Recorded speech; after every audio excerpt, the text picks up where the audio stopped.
Good morning to you, my friends, wherever you may be in the world today. Alan Clements here from Hawaii. Today, October 13, 2021. This is the fourth talk in this protest series.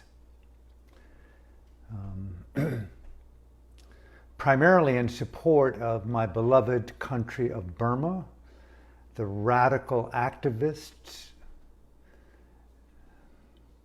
the lovers of freedom in that country opposing the terrorism of a totalitarian zealot, a former general of the army known as Ming Online, and his duly anointed terrorist organization known by the acronym MASAC, Ming Online and SAC, State Administration Council, very Orwellian to state the obvious.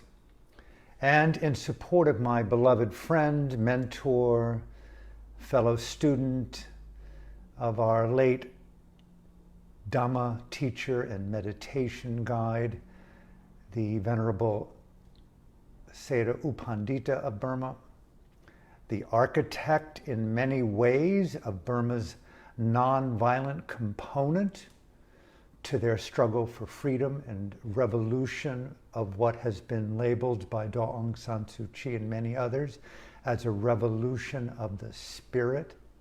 I love it. Let's take it global. Take it into every home, every school, every church, every yoga studio, every restaurant, every theater, every heartbeat. Let's participate in the naturalness of rising up in conscience, in integrity, in dignity, in courage, in rad, in cool, in our own heavy metal. I mean, really get down in deep, right? And play in that very beautiful arena called your unique expression of soul, made real on the power of your voice, your hands, your body, your art, your music, your literature, the way in which you touch your lover, the way in which you brush your teeth. Everything is a revolutionary act of conscience if we have the courage to care about things larger than our own well-being. The essence of this revolution of the spirit brought forth to the world by the people of Burma. So thank you for tuning in. Also, the emerging global protest to what seems to be the rise of a type of totalitarianism, the type of weird obedience that powers that be in Wall Street and Washington and London and Paris and Canberra, the fascists of Australia leadership at the moment, revealing their unthinkable allegiance to totalitarian authoritarianism. And this sense in us that knows better. I want to speak to that place of not shutting our eyes, not closing our heart to the beauty of revolt, the beauty of protest, the beauty of revolution.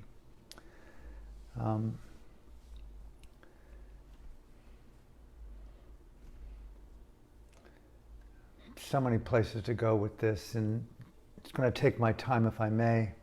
Thank you for being a part of this journey. May I encourage you as I begin today. We have released an audiobook after 25 years. My conversations with Daw Aung San Suu Kyi and U Tin U and U Chi Mong and others, founders of the National League for Democracy. Some have died. Some are older. Aung San Suu Kyi is imprisoned in an unknown location in her native country. by the evil terrorist psychopath Ming Online, supported by Putin of Russia and Xi Jinping of China, others. And doing our part here in this moment of collective conscience and concern for the well-being of our globe, our planet, our earth, our nature. Everything right now is a blinking red alert. So it seems to me as I study and research the context of my life today in the world. And if I were to point to what I feel to be the core issue of why protest and not shutting our eyes and using our heart and mind and conscience and our voice and our art in all ways possible to speak truth to power and speak truth to further strengthen the solidarity among good people, not just protest to the powers that be, but to inspire that inflection point among lots of good people who are just slightly bewildered about what's going on and how to relate. And of course, it's a natural tendency to take care of one's own immediate well-being and their family and their own interests. But then we belong to a deeper, more intrinsic context known as our community, our city, our nation, our globe, life, the tapestry of life into the future of life. Corruption. That's the issue here that I see is corruption on Wall Street, corruption in the White House, corruption in the Senate, corruption in Congress, corruption in corporations, corruption in Silicon Valley, corruption in San Jose, corruption in San Francisco, corruption in dictatorship, corruption in totalitarianism, corruption in greed, corruption, the inability to understand decency, respect, mutuality, harmony, unity, all the beautiful qualities that are natural to your own family by and large, if you're civilized. Corruption, putting greed and the primacy of profit over people, putting your privilege and the need for ongoing, elevating needs for power above people, decency. My life matters, yours doesn't. The ongoing development of this weird thing called apartheid going down in the world today. An extreme example of it, of course, is in Burma today. A duly elected civilian government born out of decades of dictatorship and 135 years of Western imperialistic genocidal conquest. Thank you, England. And as a result, just like that, these elected civilian leaders, representative of the people of the country, are jailed, imprisoned, raped, tortured, assassinated, manipulated, coerced. Some are in hiding, others have left the country, and many other thousands are imprisoned at this very moment. Yes, we released an audiobook after 25 years. It's called The Voice of Hope, my conversations that were smuggled out of Burma with the state counselor and Nobel Peace Laureate Aung San Suu Kyi. They are amazing conversations. Read her words, spread them worldwide. I've been going on about it. I'm going to go on about it for some days to come. Send them, buy them, send them to world leaders, presidents, prime ministers, the Pope, bishops. Send them to all members, all ambassadors of the United Nations, to all members of the European Union in the parliaments around the world. Send them everywhere. Let her words be heard. They speak something larger and deeper, more intimate than just the democracy struggle in Burma They represent both her people and the beauty of the Universal Declaration of Human Rights. They speak about freedom of expression, the conscience inherent in consciousness that knows right from wrong, good from bad, beauty from evil. And this woman and the many other men and women in the books, in the audiobooks, speak about the value of protest, about the value of revolution, the power of the human spirit to overcome tyranny. We are in a moment of global tyranny. They are telling us, people are trying to tell us, mandating, do this or else. In countries like Burma and North Korea, other places in the world today, draconian tyranny. Not only do what we tell you, we're going to torture you into doing it. We're going to violate every aspect of your sanctity, your safety. It's unthinkable that we live in a world like this. There's a very big part of me that wants to escape. Don't get me wrong. I'm a peace lover. I really love the sacred. I love the psychedelic. I just want to play and frolic. I don't want to join a revolution because why? There's so many other fun things to do, to create art, create music, to make love. But what the hell? The idiots in power, that's not power, that's stupidity. That's the absence of decency. So corruption. They're burning with greed, fear, and delusion, call it stupidity. And they've developed a mechanism called coercion where there's collusion and weird toxic cooperation with this evil leadership. I'll pat you on your back, you pat me on your back. Here's some stock options, here's some loot, here's some guns, here's a couple of nukes, whatever you need. You need a man, you need a woman, you need a child, you need a car, you need a Lamborghini, you need a jet. Hey man, no problem. We got the loot, we got the money, we've got the power, we've got the weapons. We are the industry of control. We are the totalitarians. And enough of you, man. If enough of us speak up, rise up, protest more vigilantly in our own way. I don't know exactly what that way is. I want you to take a moment, if you feel inspired, write down creative ways. Interrupt the habit of your Netflix addiction. Interrupt the habit of whatever your preoccupations are. No offense. I spend my nights, I'd much prefer to be making love. I don't have a woman in my life right now. I'd much prefer be writing a book. I don't really particularly have anything to say except I'm feeling this outrage. And so at night I sit and think and feel what's important, what really matters. If you're going to live stream and podcast every day as a self-therapy to protest and to speak out before you die, what are you going to say that's really profound, that's true? I don't know. Except be rad, be real, be revolutionary. Be rad, be real, be revolutionary. Stir that soul blood of your own being, right? Where's the DNA? Put some acid on your tongue.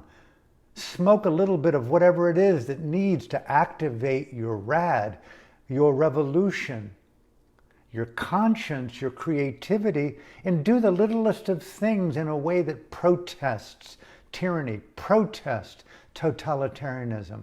Put a big sign in the front yard by your driveway that says, "We refuse totalitarianism. We refuse mandates." And so you are vilified in your states, in your subdivisions. Who cares? If enough people put the protest out, like doctors and nurses and frontline first responders, healthcare workers, pilots, flight attendants, firewomen, firemen. If enough people like President Biden all of a sudden says, no, I made a huge colossal error in judgment. I'm not going to mandate because I'm in the pocket of big pharma and that I've lied for 50 years to the people, to myself, to my family, and I am a bona fide sociopath that needs help. Here's some high dose of LSD. Here's your personal shaman. And to overcome your craziness and declare once and for all, I made a mistake. How easy would that be? How easy would that be? Let's put pickets and signs all over the world. We refuse to participate. We refuse to shut our eyes. My eyes are going to stay open. And under that, what will you see, then what will you think, and then what will you do with what you see and what you know? Revolution is an action, as I understand it, repeatedly made real on the minute, the hour, the day. Revolution is not just one of the spirit, but one of the voice, one of conscience, one of action. We have no confidence in leadership. We have no confidence in these people. That's the issue. Corruption. It's not Joseph Biden. It's not Anthony sociopathic Fauci. It's not the nuclear-powered, bioweapon-driven premier of China, Xi Jinping. It's corruption. The corruption of consciousness. That's what we're fighting against here.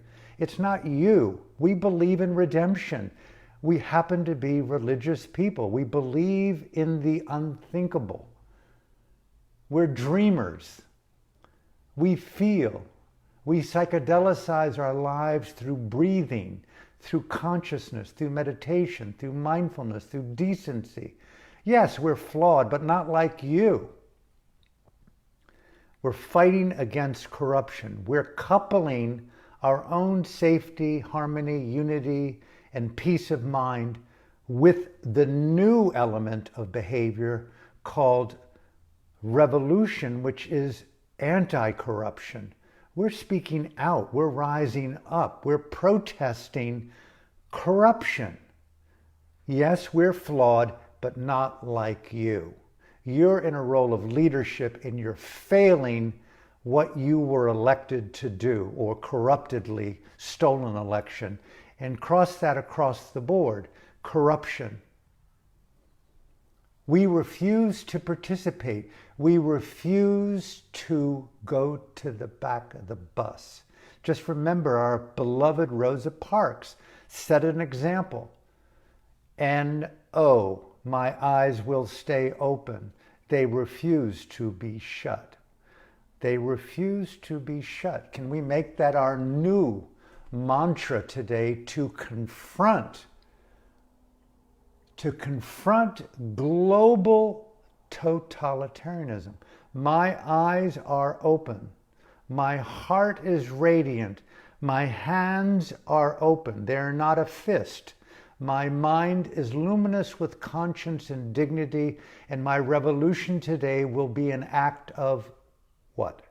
Write them down, manifest them. At the very least, I feel that people worldwide should picket by putting signs in their front yard. No. Just put no. My eyes are open. Anything creative that inspires a neighbor, a driver, a passerby to go, think twice. There's something going on. There's something that I could possibly do. My eyes too must stay open. I must keep them open to drive, to love, to buy, to whatever we need to do. Keep them open. My eyes will stay open. What will you do with what you see? That's the next dimension. Empathy. To me, the issue is corruption, no confidence in leadership and roles of power. I mean, bankrupt level. Bankrupt level. I mean, in a moment of satire or comedy, I would just say, hey man, here, put this in your mouth. Take a deep inhalation. And if that little bit of Pakalolo did not soften the edges of their tyranny, I'd say, hey, listen, you need a bit of a higher dose of something. Let's just do a little bit of psilocybin. Why is that so weird? And all of a sudden you go, where's Joseph Biden? Where's Anthony Fauci? Well, he's just at a moderate dose of psilocybin, and he is basically going, oh my God, Wow. Next thing you know, they want to do a vaccine with LSD in it. They want to do a vaccine with psilocybin in it. Next thing you know, they want big pharmas going like, hey, let's do ketamine. Let's do everything possible under the sun to sell the people something that will change their lives forever, for the better. The way you're going about it is for the detriment of us, for society, and for the world. We need to snap out of our own apathy. Speaking truth to power is sort of okay, but speaking truth to your own emerging power, that's why I love yoga. That's why I love meditation. It's the gentle, graceful, organic, cognitive, daily, throughout the day act of empowerment. And that empowerment just isn't feeling strong. It's smart. It's intelligent. It's cool. It's caring. It has empathy in it. Imagine, I've gone on and on and on and on about this story forever. Bear with me. Way back in 1989, I was with the Dalai Lama at a conference in Newport Beach the year he won the Nobel Peace Prize. I was invited there to teach meditation. Okay, young kid, off the block, doing a lot of drugs at the time, but nonetheless, I fulfilled my mission. But 3,000 psychotherapists were there. He was asked, sir, you're the embodiment of kindness and peace, spiritual intelligence. Do you have a mentor, a hero? Paraphrasing. He went on, and in essence, he said, there's a man known as the Weeper in Tibet who cries all the time because he's a dedicated savant who's opening his heart to radical empathy. Think about it. Wow. The road to freedom, the road to enlightenment, the revolutionary act of conscience is empathy. Feeling on a resonant level. Not easy. Not easy. Not easy. Give me a beta blocker for that empathy. I don't want to feel your life. It's already problematic enough to feel my own heart, much less your pain. But isn't that what corruption is about? I don't give a shit about your life. Screw them. Oh, those 13 Marines in Afghanistan. There was no failure of our exit from Afghanistan. And those people that were blown up by that drone, those Al-Qaeda people who belong to that thing called the Club of the Taliban, and all those little children that we lied about that we killed with that drone in retaliation for those 13 Marines that were killed by our own stupidity. It's like, well, corruption of consciousness. It's a lack of empathy. I don't give a shit about you. That's really the message of Fauci. I don't give a shit. Just roll up your fucking sleeve, put this in your goddamn body. I want more money, more money, more money, more money, more profit, more money, more money, more money, more money, more money. You cannot eat money fast enough. Watch The Magic Christian with Peter Sellers and Ringo Starr if you want to eat money. Read my book, Extinction X-Rated. I speak specifically about corruption. Empathy. The Dalai Lama said the man weeps all the time because he's trying to develop compassion. And so what does he do? Metaphorically, literally, he sees a young girl who's blind or hungry or starving or disposed or who's been violated sexually. And he gets into her field of presence, and through the power of empathy, he resonates with her. I'm on a high dose of acid today, right? Okay, no, I'm not. Are you? We're resonating with each other. Revolution as resonance, a feeling response to existence. We walk by people all the time. We walk by friends and family all the time. We text them, we call them, we walk by them. Eyes are shut even though we're close. Often we do not, I'm trying not to preach, we do not really feel that revolution is our nature. It's just simply, for me, an act. I know I'm simplifying things, but give me the break. The act of radical feeling. It's called empathy. A mother knows this for her daughter. A mother knows this for her son. A mother knows this for her mother. despite her shortcomings, a woman or a man of depth and quality and revolutionary status who understands conscience has a fair degree of empathy. They fucking care. And so we're protesting your inability to care for our well-being. You're a leader and you're acting like an animal. Let's just call it what it is. You're not a Democrat, you're not a leftist. You're an animal. You lack empathy. You lack consideration. You lack care. These are very strong, intense words. No, they're not. The world is in collapse. What do we need? A sixth extinction to come back and say, oh man, he's really, really rad. He needs to soften his message. He needs to speak more quietly so that more people can hear it. Next thing you know, the water's over our head. Where did she go? They drowned in the sixth mass extinction. Sea level rise gurgles us all. There's no time to waste. The eyes must stay open right now. And what do you see? The Dalai Lama said this man saw the girl, hungry and starving. He would cry with her. It's very easy to cry with someone who's suffering. It's really challenging me to have empathy for Dr. Anthony Fauci. It's very hard for me to have empathy for Ming Online in China. It's really hard for me to have empathy for Xi Jinping. It's really, really hard for me to have empathy for any man who's raping a girl at this very moment on our precious planet. You just want to fucking castrate them, right?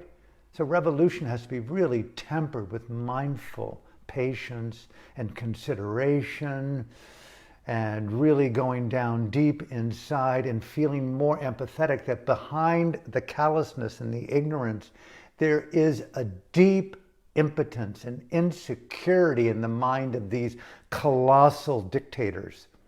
They are weak. They are pathetic, feckless, reckless, corrupt, often men and women too. And I have empathy. I am ignorant as well, but not like you. So we're at that precipice.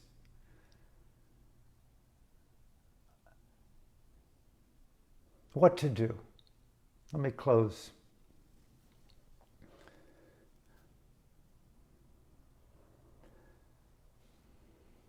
I had an exchange last night with a gentleman through text who I had not met, who reached out to me, which is not uncommon from Burma. And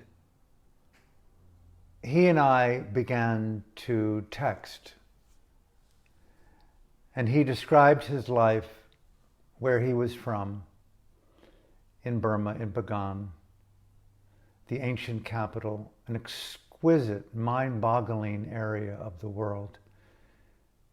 And it was a sacred space for me. I'd been there in the late 70s, again in the 80s, and so on over the years, even more recently in 2020. It's an exquisite land. The whole country is exquisite. Our planet is exquisite. And I had so many fond memories. And I know what's going down in Burma. But directly this man was saying, I listened to your talks and I cannot thank you enough for speaking up for my people, for speaking up for our land, our freedom, our democracy. He said, we're from, and I'm from, and his family was there with him. I'm from Bagan. And you've been here, I know that. Right now, it's no longer, it's not even a former shadow of its old self. The people are suffering, they're in despair. There's no work, there's no money, there's no income, there's no hope. We all have mental illness, he said. We're struggling for survival. I didn't know how to respond, except reiterating, we see, we feel, we are there, you're not alone. Mere words across 10,000 miles. And I'm thinking like, okay, one part of me has an existential bridge between good and evil. And that's the nature of this beast called existence.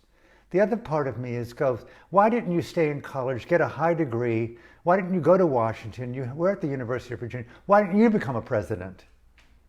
Thomas Jefferson started your university. You would have been far better than Donald Trump and certainly far better than Mr. Joseph Biden.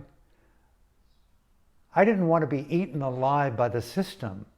And acid at the time as a young man, and in my teens and my early 20s, catapulted me into the sacred land of Burma. Why? Because consciousness became primary for me.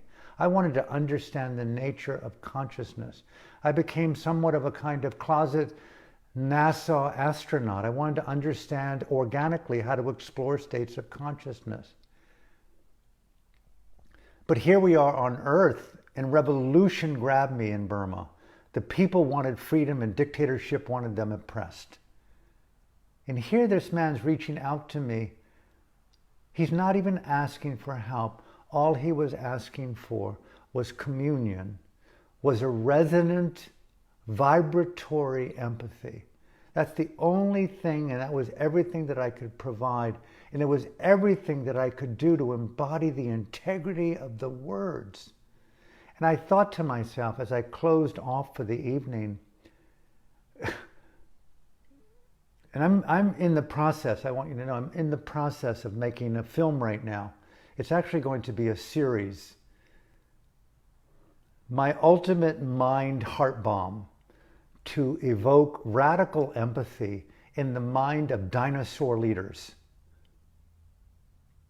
Is it possible without a high degree of LSD and unthinkable long-term shamanistic support to get them into the core of their soul to call off the death cult of totalitarianism and global genocide? We're in a genocidal moment and we're arguing, as David Suzuki said, on where to sit in the car as we're headed for the brick wall of self-annihilation. And it's like, what? What?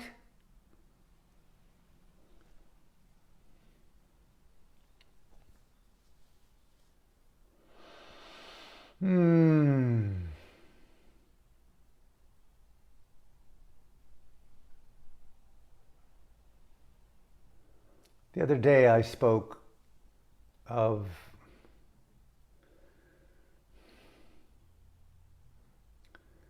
who was it? Tom Lantos, the late congressman, the survivor of the Holocaust, and how he was asked in an interview, you must have some pretty incredible memories of your time in the camps with your family murdered, you there suffering through the harshness of that dark winter.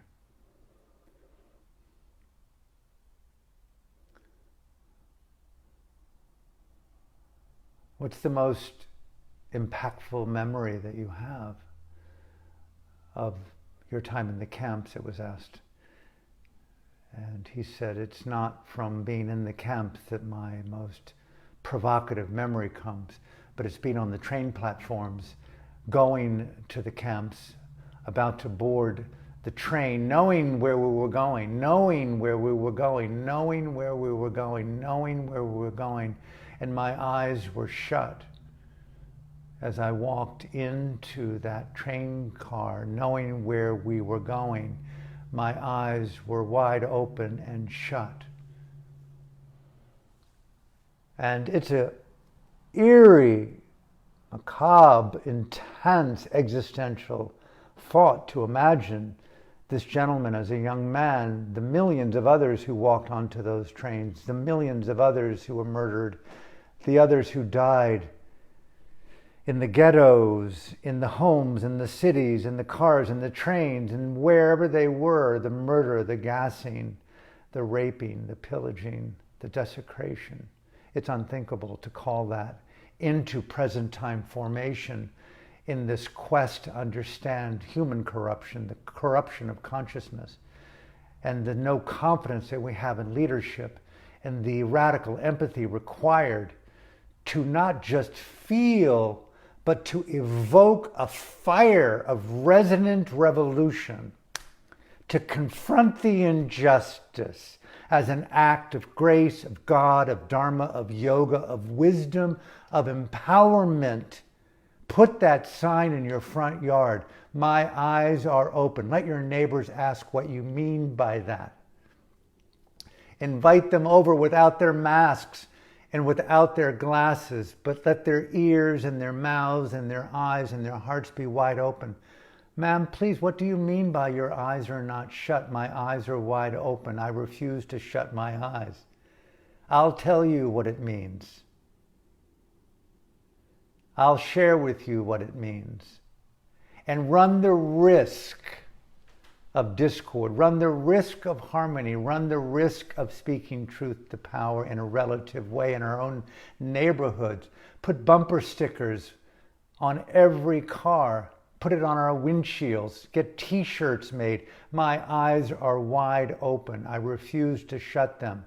Just say no to the mandate. No to the Q codes. No to the jab. I'm not anti-vax. I'm anti-authoritarianism. I want autonomy in regard to harmony. Do not tell me what to do. I refuse to participate in your stupidity.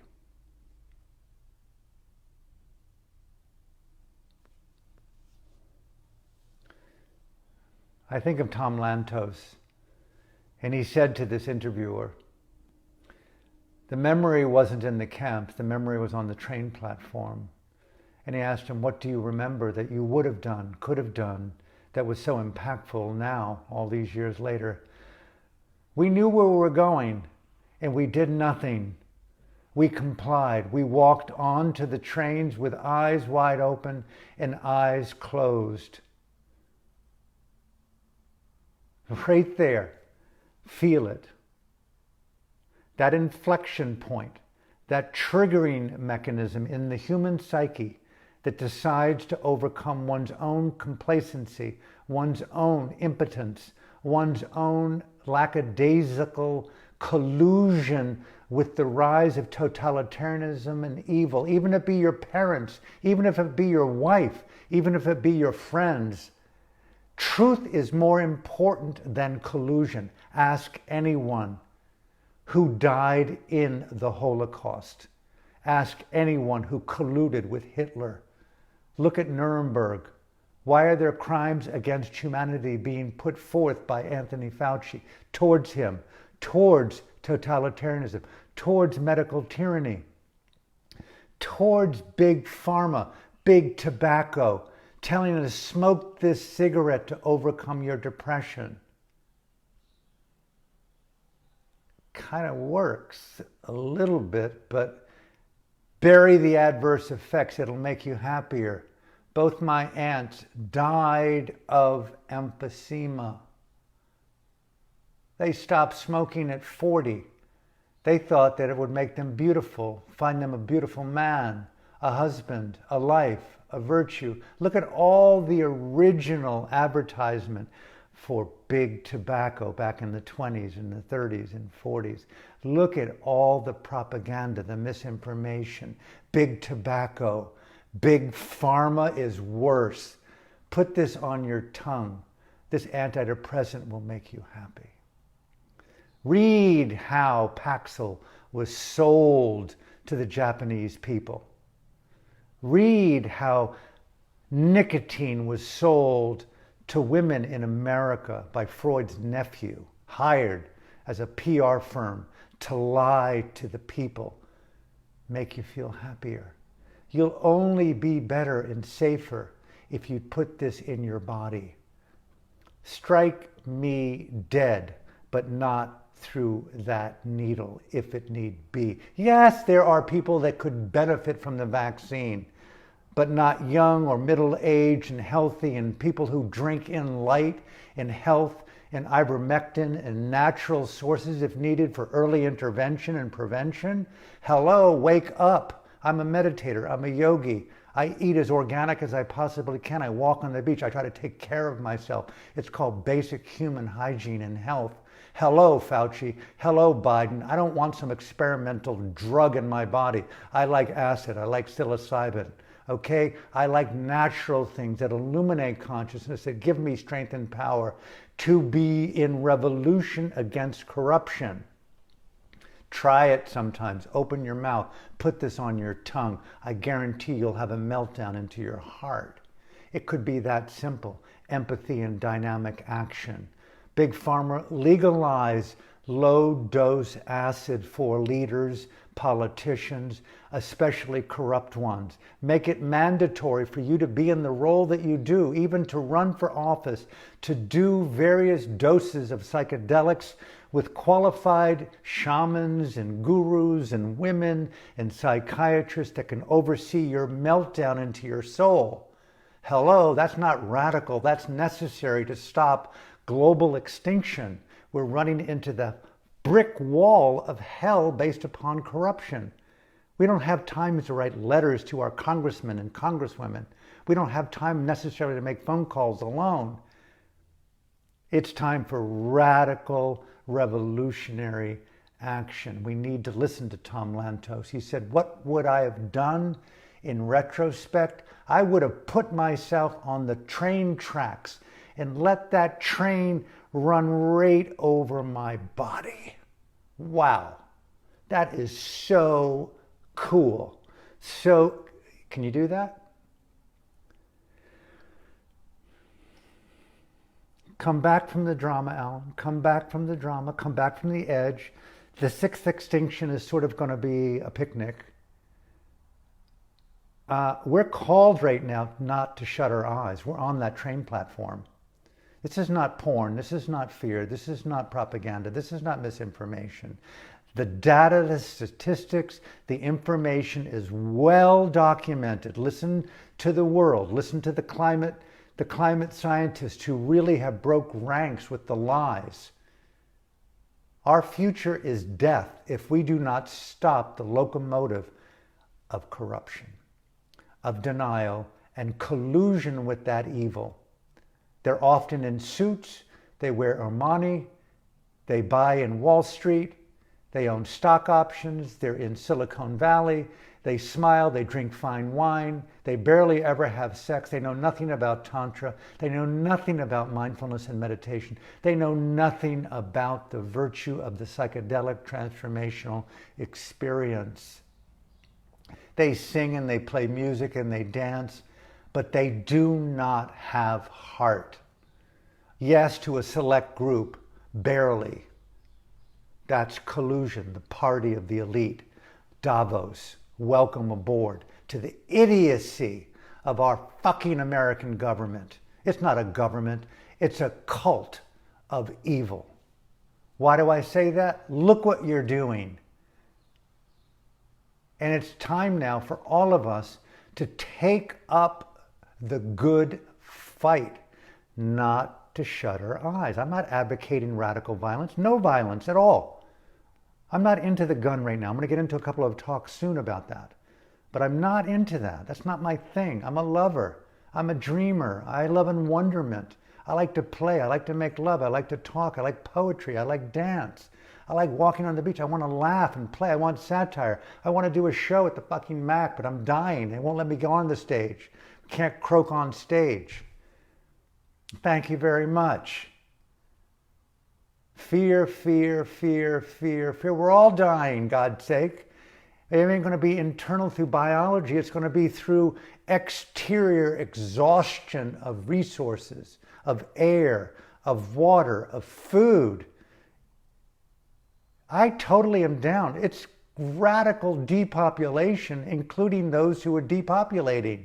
But they don't even know that what they're doing, they belong to a death cult. There's not going to be any survival for you. Transhumanism is acceptable, but it's a joke. It's no substitute for God or the spirit or the psychedelic. Will a robot do acid to train and change its maker? Hopefully the acid's done by the maker before they do the robot. You're the robot. trying to make a replica or portrait of your own robotic mind. Yes, it's more intelligent than you because you're an idiot. Organic flaw is cool. It doesn't have to be perfect, perfect, perfect, perfect, perfect. That's the death of life. Creativity is radically imperfect. God's the problem. Open your mouth, God. Sculpt out of yourself evil. And so Tom Lantos had a radical story, man. It's like he's given us an example. What is our act of conscience? That's my question today. I'm going to take it onto the beach. I'm going to take it into my mind. I'm going to take it into my mind. What are my acts of conscience? What are my acts of revolutionary action that really puts into the Dalai Lama's weeper radical empathy, the willingness to break the code of separation, the willingness to courageously melt division and artifice and priority and pride over other, the sanctity of unity and interrelatedness, non-apartheid as the way in which we breathe. We all breathe the oxygen of beingness. It's not your oxygen or my oxygen, your democracy or my freedom. We belong to the club of infinite diversity. We belong to this. Kill one, and guess what? You kill yourself. It may not be seen today, but it's coming soon. You kill him and you kill your own child. How do we not see that we're in the same body, although diverse in form? It's crazy to me. And where I come from, it was simple. Meditate. Learn through a great teacher how to understand yourself in context. Understand the virtue of beauty, the beauty of goodness, the generosity. I'll close here. You know, Burma, I love Burma. I love the people of Burma, their courage. I'm going to speak probably tomorrow about the beauty of the people.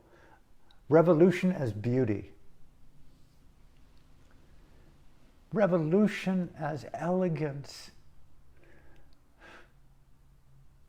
Revolution as integrity, revolution as accountability, revolution as patience, revolution. Why do we have to speak this way? Why do the children have to listen to this? Why do we have to subjugate ourselves in the name of your stupidity? Step down, Biden. Step down, Xi Jinping. You got it wrong, Fauci. You do not know what you do. Leaders, theologians, priests, Dharma teachers, yoga teachers, professors, pilots, don't just say no to the mandate, say no to the mind state of dictatorial totalitarianism. Say what it is. We refuse to participate in the corruption of democracy. Put that on your yard, put that on your car, put that on your t-shirt, put that on your ball cap. Don't just say aloha or high five. Enough oming. Enough, enough, enough. Enough mindfulness. Get rad, man. Speak out. We don't want your corruption. Our eyes will stay open. So remember Tom Lantos today. Take a moment in your day. What would I do if I were on the train platform, knowing that where I was going with my family and my friends, with my loot, with my crypto wallets, with my book, my contract with my literary agent, with my stock options, including Facebook and Google and Apple and all the loot that you have that's never going to be yours because it's going to be digitally ripped off from you in a matter of seconds. First they came and got the supply chain for food. They're going to come and get your mortgage. They're going to get your house. They're going to get your furniture. They're going to get your car. They're going to get your food. They're going to get your gas. They're going to get your electricity. They're going to get your phone. What do you got left? You damn well better right now, right? The nutrient of conscience and dignity and revolution and dynamic action. Think of Tom Lantos. He survived the Holocaust, the only elected American official in Congress and Senate ever, I think, who the darkest of the dark, the Holocaust.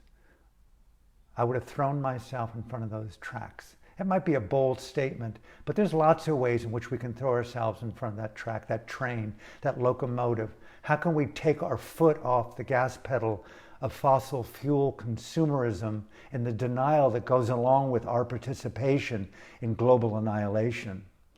How can we turn our thermostats so far down?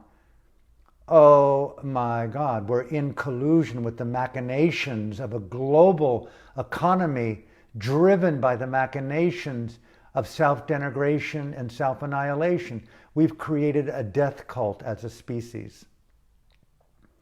It may be that we have to decathex from urbanization, the complete absence of cities on the planet. This is our inflection moment as a species. This is our time. We're on that platform. And I beg of you to remind me should I forget. If I get too driven by money or profit and views and likes and swipes and love and whatever, and I lose the plot, slap me into my sanity again with a small dose of something. Touch me, awaken me, confront me, challenge me, hug me, hold me, inspire me, do whatever is needed to wake me back up again, right? That's why we're in this together. Mr. Lantos, thank you for your courage, sir. Thank you for endorsing my book. Thank you for your courage to confront evil. Thank you for speaking out. Thank you for this story of incredible revolution and action.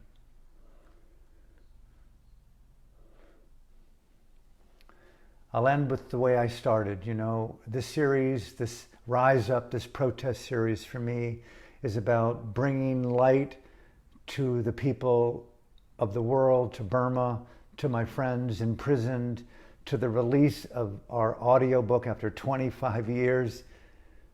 Please, I don't know how else, not just share it, read it, study the texts that were smuggled out of Burma 25 years ago on what it meant to confront dictatorship and totalitarianism in your own city, in your own homes, in your own country.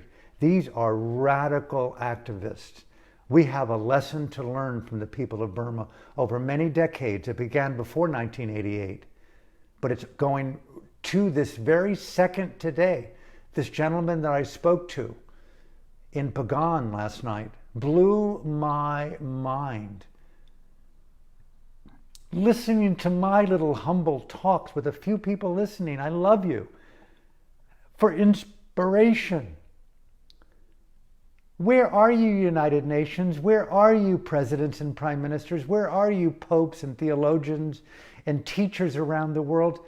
At a moment of need, we're not even weeping for the people of Burma, begging ourselves on ways in which we could help them, support them. If we just simply put a little another picket on our front yard that says, Burma, we stand with you.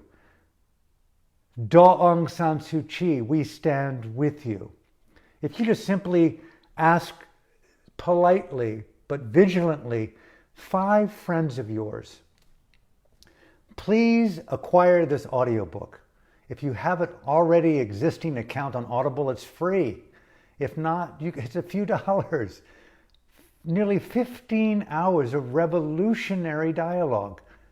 Her words in Utinu and Uchimang are so rad. I cannot encourage you enough. They are a timeless template. They are the 10 Commandments. They're the Red Sea parting. They are brilliant expressions of grace in revolutionary action.